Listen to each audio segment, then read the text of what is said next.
కొంచెం చచ్చిపోండి మావయ్య గారు. చచ్చిపోనా? ఇప్పుడే చచ్చిపోండి. చచ్చిపోనన్నా. మీకు తెలియకుండానే మీ ప్రాణం పోయేలా చేస్తామండి.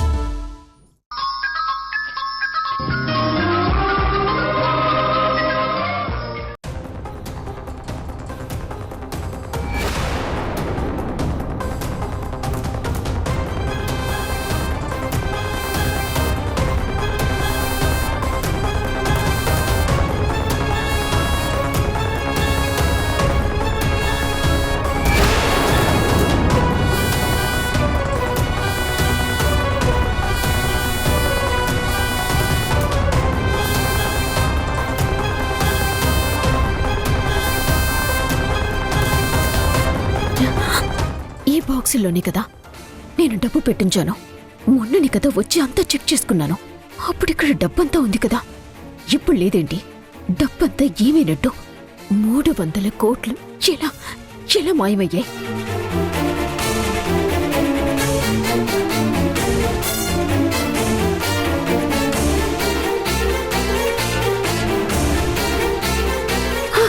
మధు మధు వదినా వదినా మధు వదినా మధు మధు మధు లే మధు మధు యష్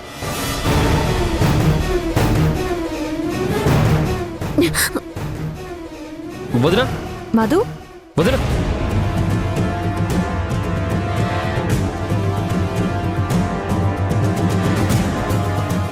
ఇక్కడ డబ్బు లేదని సంతోషపడాలా లేక 300 కోట్లు పోయాయని బాధపడాలా అర్థం కావడం లేదు. వదినా మిమ్మల్ని వదినా ఏమైంది? భయంతో కళ్ళు తిరిగి పడిపోయాను. ఎక్కడ మన కంపెనీ పరువు ప్రాజెక్టు పరువు పోతుందోనని తెగ టెన్షన్ పడ్డాను భర్తి గారు. వదినా నిజంగానే ఇక్కడ డబ్బులు దాచలేదా? వేరే దగ్గర ఎక్కడైనా దాచిందా? ఇక్కడ డబ్బు దొరుకుతుందని ఎంతో ఆశపడ్డాను. ఛా, అనవసరంగా మిస్ అయిపోయింది. వదినా మీరింక భయపడాల్సిన అవసరం లేదు. ఇక్కడ డబ్బులు లేవు. ఈ గోడంలోనే డబ్బు ఉందన్నారుగా, అంతా వెతికారుగా. డబ్బేమన్నా ఉందా? ముందా లైవ్ టెలికాస్ట్ ఆపండి. ఆపండి ఆపండి ఆపండి ఆపండి. నేను ఆ డబ్బు కోసం వెతుకుతున్నానని వదినికి డౌట్ వచ్చి ముందే డబ్బంతా ఇక్కడి నుంచి షిఫ్ట్ చేసేసిందా? ఇక్కడ డబ్బు ఉందని అసలు మీకు ఇన్ఫర్మేషన్ ఇచ్చింది ఎవరు? రాంగ్ ఇన్ఫర్మేషన్ పట్టుకుని అనవసరంగా మమ్మల్ని టెన్షన్ పెట్టారు. వెళ్ళండి ఇక్కడి నుంచి, వెళ్ళండి.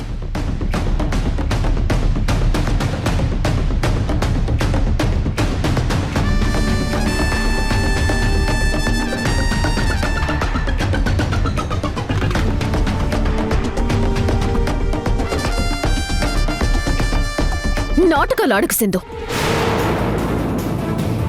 ఇదంతా నీ పని అని నాకు బాగా తెలుసా. ప్రతిదీ నాకే అంటగడతావు. హే ఏయ్, మర్యాదగా నోరు మూసుకునుండు. అనవసరంగా నన్ను అంటే ఊరుకొని చెప్తున్నాను. ఆయన ఇక్కడ డబ్బులు లేవు కదా, ఎందుకు గోల్ చేస్తున్నావు? ఛీ,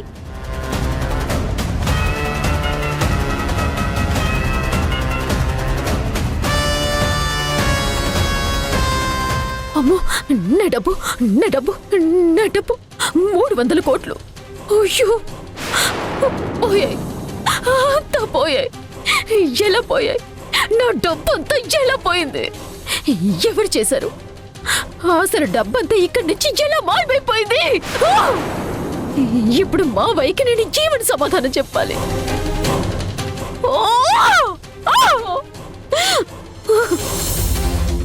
ఏంటి సార్ ఇలా జరిగింది? అదే నాకు అర్థం కాలేదు శంకర్. డబ్బు ఇక్కడ లేదంటే మరింకెక్కడో ఉండాలి. ఎక్కడుందో తెలుసుకోవడం ఎలా?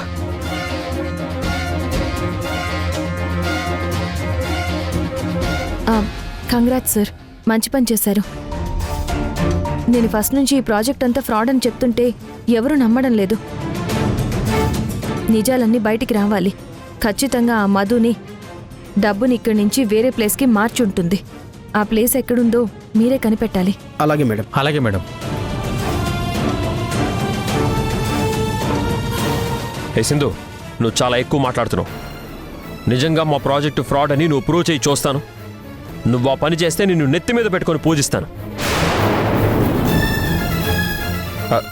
వదినా, ఇప్పుడు ఓకే కదా? ఇంటికి వెళ్దాం పద.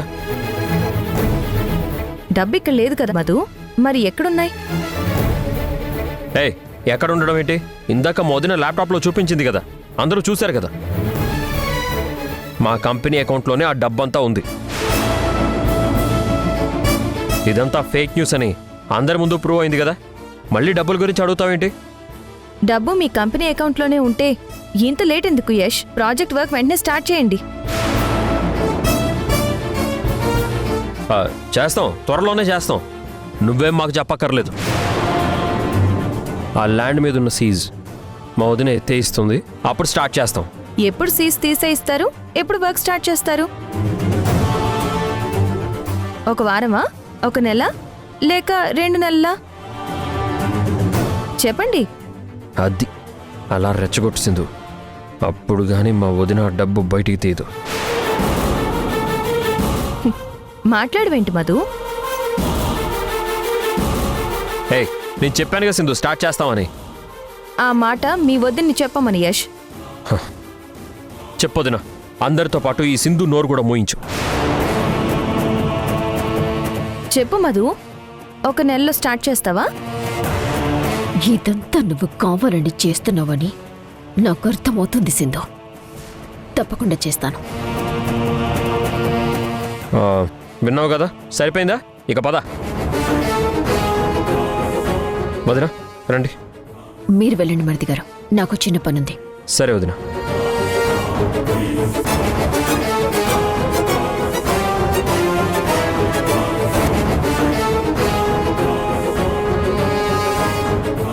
ఆ డబ్బు ఎవరు తీసుంటారో?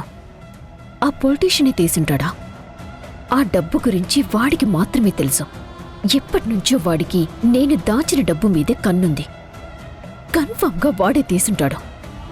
కిరణ్, కిరణ్, మేడం. ఫోన్ ఇవ్వు.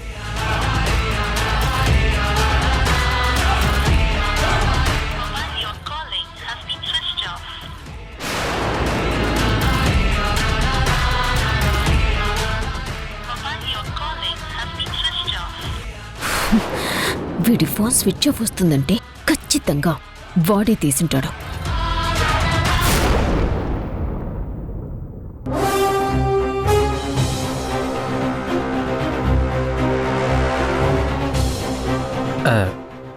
ఏంటి సార్, ఈరోజు మీ వాళ్ళు ఎవరైనా జైలు నుంచి రిలీజ్ అవుతున్నారా ఏంటి? అవును, నా దైవం, నా గురువు జైలు నుంచి విడుదలవుతున్నాడు. ఆయన కోసమే వచ్చాను. గురువు దైవం అంటున్నారు సరే, ఆయన కోసం మరి ఏంటి సార్ ఇలాంటి దండ తెచ్చారు? మంచి దండ కదా తేవాల్సింది. ఆయన 420. మరి మీరు 210? అబ్బా, భలే క్యాచ్ చేశారు సార్ మీరు. అసలు నా పేరు ఏకాంబరం.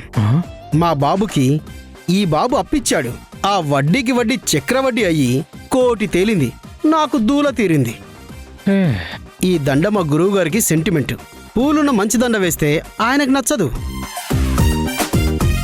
సరే, మరి ఈ చేతిలో ఫోటో ఏంటి సార్?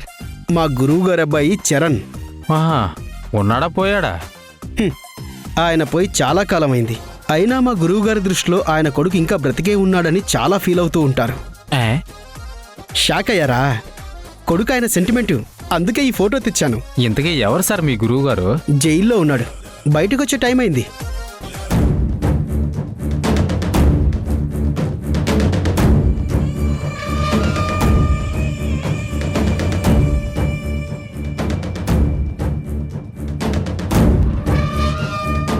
సార్ రమ్మంటున్నారు.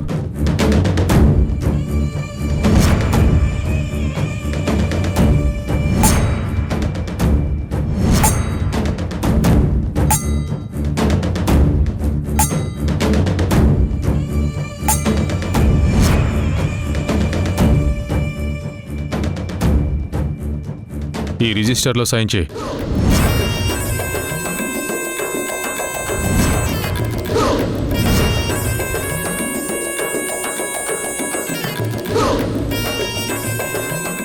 ఆగో, బొచ్చా గ్లాస్ ఇక్కడ పెట్టెళ్ళు.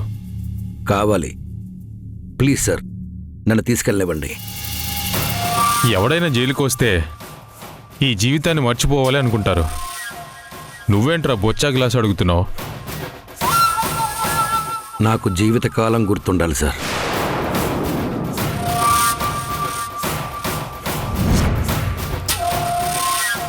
ఇంతసేపైనా గురువుగారు ఇంకా రాలేదేంటి? ఇన్నేళ్ళు జైల్లోనే ఉండిపోయారు కదా, అక్కడే బాగుందని అక్కడే సెటిల్ అయిపోయారా ఏంటి?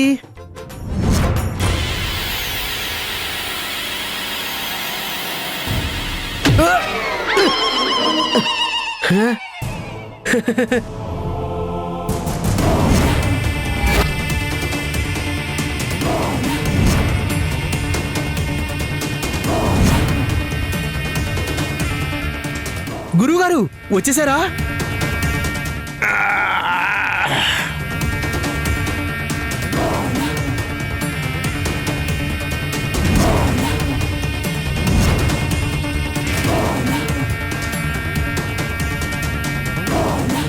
ఆహా, మహానుభావ మార్తాండ తేజ, ఎన్నాళ్ళైంది గురువుగారు మిమ్మల్ని చూసి.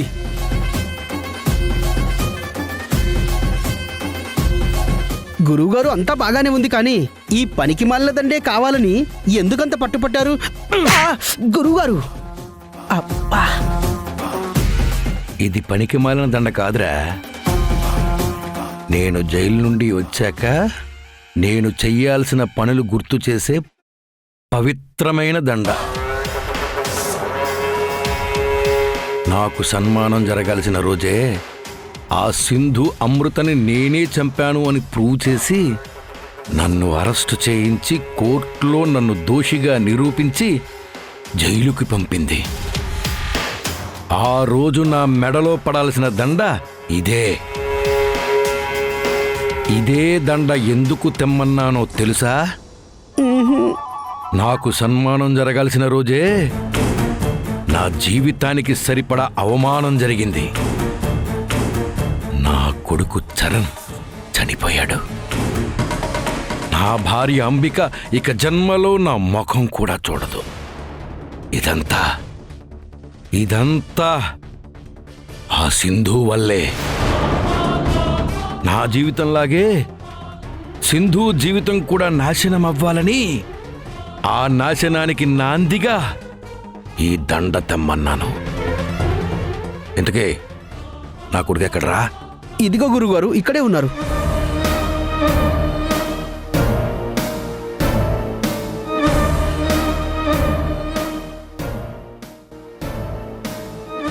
నాన్న,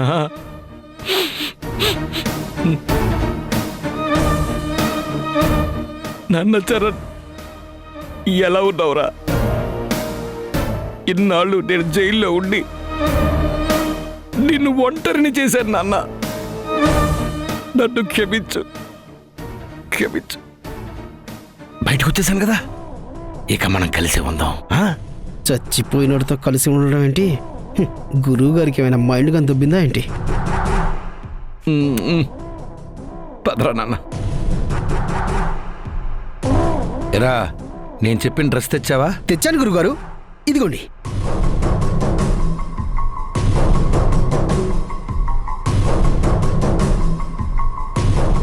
గురువుగారు, ఇన్నాళ్ళు ఖైదీ డ్రెస్ లోనే ఉన్నారు కదా, ఇప్పుడు మళ్ళీ అదే డ్రెస్సా? నేనొక ఆశయంతో బతికాను. ఆ సూర్యప్రకాష్ ఆస్తిని దక్కించుకుని నా కొడుక్కి తన పెద్ద కూతుర్నిచ్చి పెళ్లి చేద్దామనుకున్నాను. నా కొడుక్కి నా చేతే తలకొరివి పెట్టించిన వాళ్ళకి అంతు చూడాలన్న విషయం ప్రతి క్షణం నాకు గుర్తు చేయడానికేరా. సూపర్ గురుగారు, మీరు ఫ్లాష్ బ్యాక్ ని కూడా ప్రెజెంట్ కి కనెక్ట్ చేసి కక్ష సాధింపు అనే కాన్సెప్ట్ నాకు బాగా నచ్చింది. అబ్బబ్బబ్బబ్బబ్బబ్బబ్బబ్బబ్బ.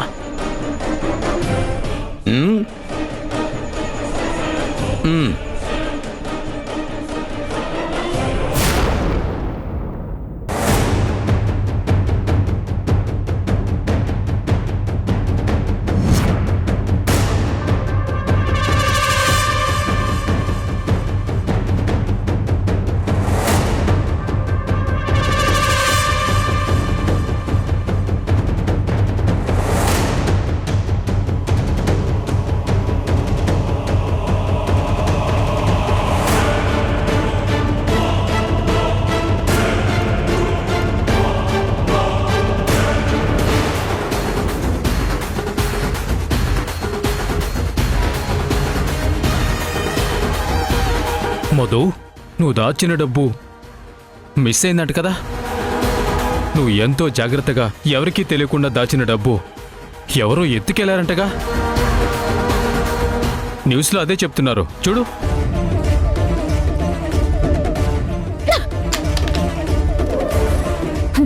ఆ డబ్బు ఏం చేసావో చెప్పు. మధు, ఆ డబ్బు గురించి నన్ను అడుగుతావేంటి? అసలు నాకేం తెలుసు? నువ్వే తీసావు. నేను తీయడం ఏంటి మధు? నీకేమైనా పిచ్చా? నీ గురించి నాకు బాగా తెలుసురా. పెద్ద కన్నిగాడివి నువ్వు. ఫస్ట్ నుంచి నీ కళ్ళన్నీ నేను దాచిపెట్టిన ఆ డబ్బు మీదే పడ్డాయి. మర్యాదగా ఆ డబ్బుని ఎక్కడ పెట్టావో చెప్పు, లేదంటే చంపేస్తాను. ఏంటో నువ్వు నన్ను చంపేది?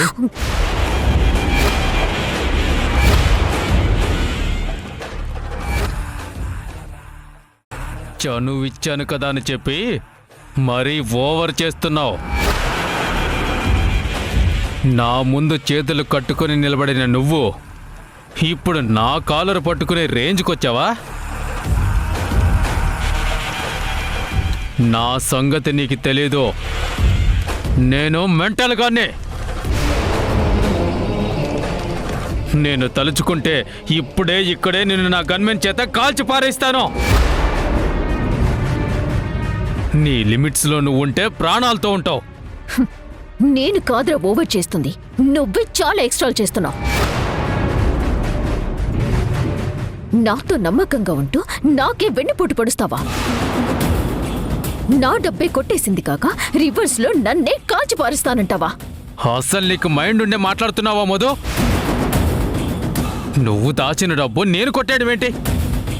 అసలు నువ్వు ఆ డబ్బు ఎక్కడ దాచావన్న విషయం నాకెలా తెలుస్తుందే? తెలుసుకున్నావు.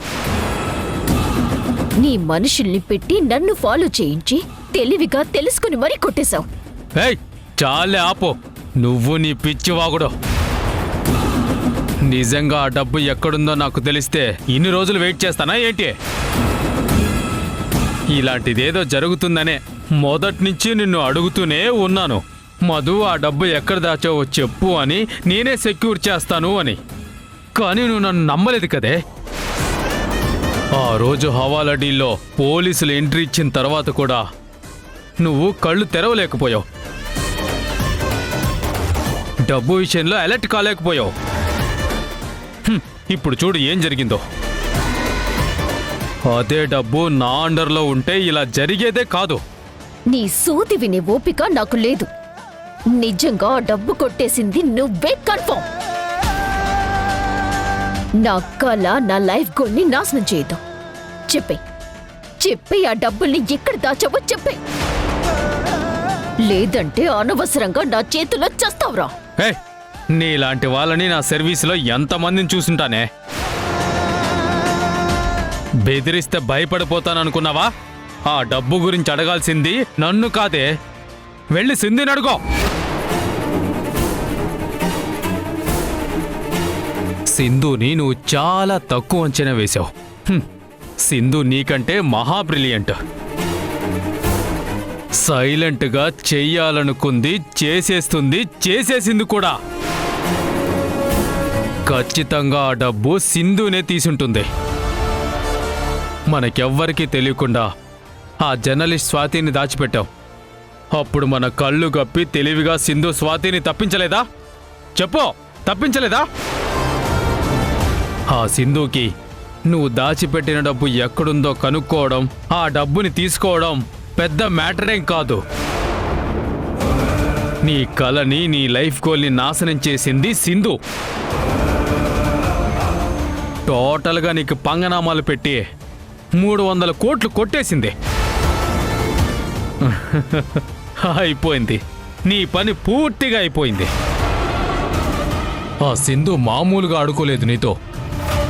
నిన్ను ఊపిరి కూడా తీసుకొనివ్వకుండా చెడుగుడు ఆడేసింది. పోయి ఆ సింధు నడుగు వెళ్ళు. నిజంగా ఆ డబ్బు వీడు కొట్టేలేదా?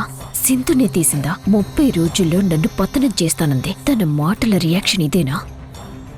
వెళ్ళు.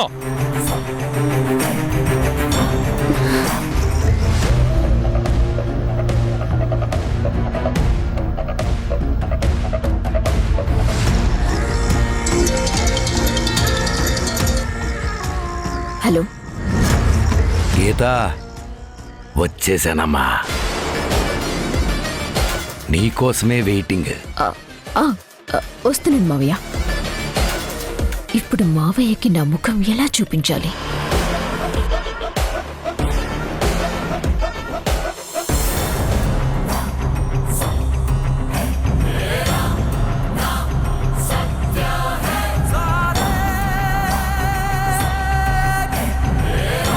మావయ్య, నన్ను ఆశీర్వదించండి. విజయీ భవ. ఎలా ఉన్నావు గీత? ఓ సారీ, ఇప్పుడు నిన్ను మధు అని పిలవాలి కదా. ఎలా ఉన్నావమ్మా? బాగున్నాను మావయ్య. మీరు వచ్చేసారు కదా, ఇంకా బాగుంటాను. గురువుగారు, ఈ అమ్మాయి ఎవరు? నా మేనకోడలు. మేనకోడలా? నాకు తెలిసి మీ మేనకోడలు సింధు కదా. మరి ఈ అమ్మాయిని మీ మేనకోడలు అంటారేంటి? ఈ మధు నాకు దేవుడిచ్చిన మేనకోడలురా. నా సొంత మేనకోడలు సింధు నా జీవితాన్ని నరకం చేస్తే, దేవుడిచ్చిన ఈ మేనకోడలు నా పగకు ప్రతిరూపంగా నాకు అన్యాయం చేసిన వాళ్ళ అంతు చూస్తోంది.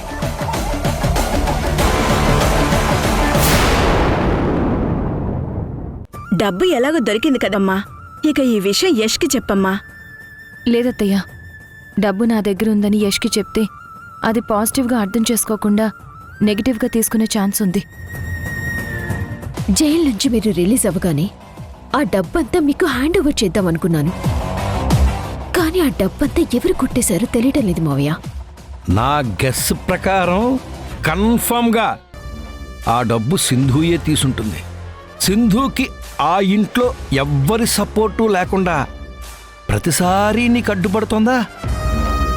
మీ అత్తే సింధుకి ఎందుకు సపోర్ట్ చేయకూడదు?